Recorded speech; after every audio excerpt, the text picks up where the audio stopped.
حدیث نمبر 281۔ حضرت میمونہ رضی اللہ تعالی عنہا نے کہا، جب نبی کریم صلی اللہ علیہ وسلم غسل جنابت فرما رہے تھے، میں نے آپ کا پردہ کیا تھا تو آپ نے پہلے اپنے ہاتھ دھوئے، پھر داہنے ہاتھ سے بائیں پر پانی بہایا اور شرمگاہ دھوئی، اور جو کچھ اس میں لگ گیا تھا اسے دھویا، پھر ہاتھ کو زمین یا دیوار پر رگڑ کر دھویا، پھر نماز کی طرح وضو کیا پاؤں کے علاوہ، پھر پانی اپنے سارے بدن پر بہایا اور اس جگہ سے ہٹ کر دونوں قدموں کو دھویا۔ حدیث نمبر 282۔ ام المومنین ام سلمہ رضی اللہ تعالی عنہ نے فرمایا کہ ام سلیم ابو طلحہ رضی اللہ عنہ کی عورت رسول اللہ صلی اللہ علیہ وسلم کی خدمت میں حاضر ہوئیں اور کہا کہ اللہ تعالی حق سے حیا نہیں کرتا، کیا عورت پر بھی جبکہ اسے احتلام ہو غسل واجب ہو جاتا ہے؟ تو رسول اللہ صلی اللہ علیہ وسلم نے فرمایا، ہاں، اگر اپنی منی کا پانی دیکھے تو اسے بھی غسل کرنا ہوگا۔ حدیث نمبر 283۔ مدینے کے کسی راستے پر نبی کریم صلی اللہ علیہ وسلم سے ابو ہریرہ رضی اللہ تعالی عنہ کی ملاقات ہوئی۔ اس وقت ابو ہریرہ جنابت کی حالت میں تھے۔ ابو ہریرہ رضی اللہ تعالی عنہ نے کہا کہ میں پیچھے رہ کر لوٹ گیا اور غسل کر کے واپس آیا تو رسول اللہ صلی اللہ علیہ وسلم نے دریافت فرمایا کہ اے ابو ہریرہ کہاں چلے گئے تھے؟ انہوں نے جواب دیا کہ میں جنابت کی حالت میں تھا، اس لیے میں نے آپ کے ساتھ بغیر غسل کے بیٹھنا برا جانا۔ آپ صلی اللہ علیہ وسلم نے ارشاد فرمایا، سبحان اللہ، مومن ہرگز نجس نہیں ہو سکتا۔ حدیث نمبر 284۔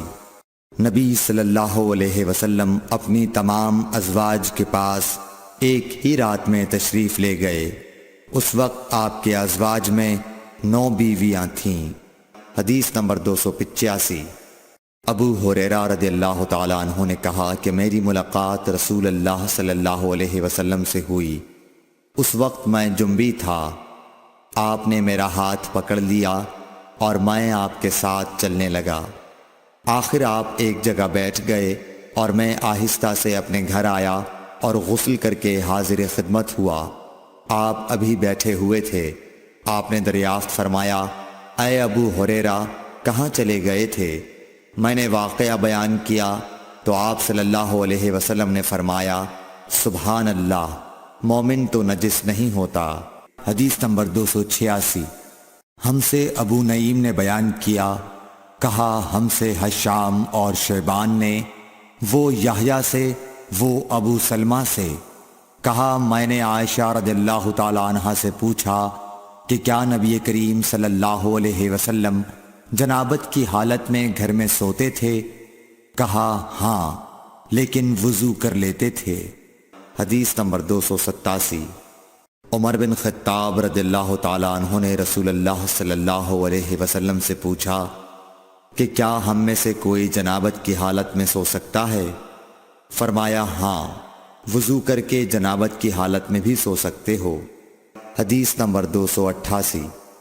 حضرت عائشہ رضی اللہ تعالی عنہا نے فرمایا کہ نبی کریم صلی اللہ علیہ وسلم جب جنابت کی حالت میں ہوتے اور سونے کا ارادہ کرتے تو شرمگاہ کو دھو لیتے اور نماز کی طرح وضو کرتے۔